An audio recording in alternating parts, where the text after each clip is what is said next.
क्या आप जानते हैं कृष्ण जन्म कैसे हुआ और कृष्ण माँ यशोदा के पास कैसे पहुंचे? आइए देखते हैं कृष्ण जन्म की गाथा। बहुत समय पहले मथुरा में कंस नाम का एक अत्याचारी राजा राज करता था। वो बहुत क्रूर और निर्दयी था। उसकी प्रजा उससे डरती थी और हमेशा भय में जीती थी। कंस की एक बहन थी देवकी, जिसकी शादी वसुदेव के साथ हुई। शादी के बाद जब कंस अपनी बहन और जीजा को रथ में बैठाकर उनके घर छोड़ने जा रहा था, तभी अचानक आकाश से एक दिव्य आवाज गूंज उठी।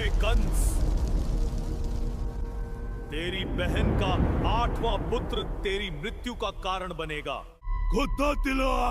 ये सुनते ही कंस डर गया और उसका क्रोध बढ़ गया। उसने तुरंत अपनी तलवार निकाल ली और देवकी को मारने का प्रयास किया, लेकिन वसुदेव ने उसे समझाया कि वो देवकी को न मारे, बल्कि उसके बच्चों को अपने हवाले कर दे। कंस मान गया और उसने दोनों को कारागार में बंद कर दिया।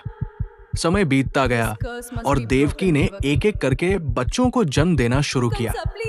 हर बार जब भी बच्चा जन्म लेता, कंस उसे निर्दयता से मार देता। इस तरह उसने 6 निर्दोष बच्चों की हत्या कर दी। जब 7वें बच्चे का समय आया, तब भगवान की माया से वो बच्चा सुरक्षित रूप से कहीं और पहुंचा दिया गया, जिससे उसकी जान बच गई। आधी रात को देवकी ने एक दिव्य बालक को जन्म दिया। वो थे श्री कृष्ण। जन्म लेते ही पूरे कारागार में प्रकाश फैल गया। वसुदेव की जंजीरें अपने आप खुल गई। जेल के दरवाजे स्वतः खुल गए और पहरेदार गहरी नींद में सो गए। ये तभी एक दिव्य संकेत मिला।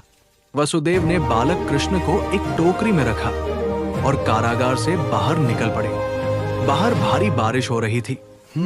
जब वे यमुना नदी के पास पहुंचे तो नदी उफान पर थी, लेकिन जैसे ही वसुदेव ने नदी में कदम रखा, पानी शांत हो गया और उन्हें रास्ता देने लगा।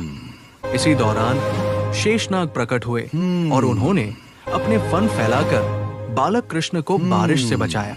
वसुदेव सुरक्षित रूप से गोकुल पहुंच गए और वहां सो रही यशोदा के पास बालक कृष्ण को सुला दिया। उन्होंने वहां जन्मी बच्ची को उठाया और वापस मथुरा लौट आए। कारागार में पहुंचते ही सब कुछ पहले जैसा हो गया।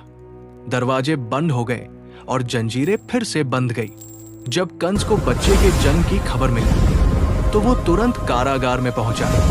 उसने उस बच्ची को उठाया और उसे मारने की कोशिश की, लेकिन वो बच्ची अचानक उसके हाथों से छूटकर आकाश में चली गई और देवी के रूप में प्रकट होकर बोली, हे कंस, तुझे मारने वाला जन्म ले चुका है और सुरक्षित है।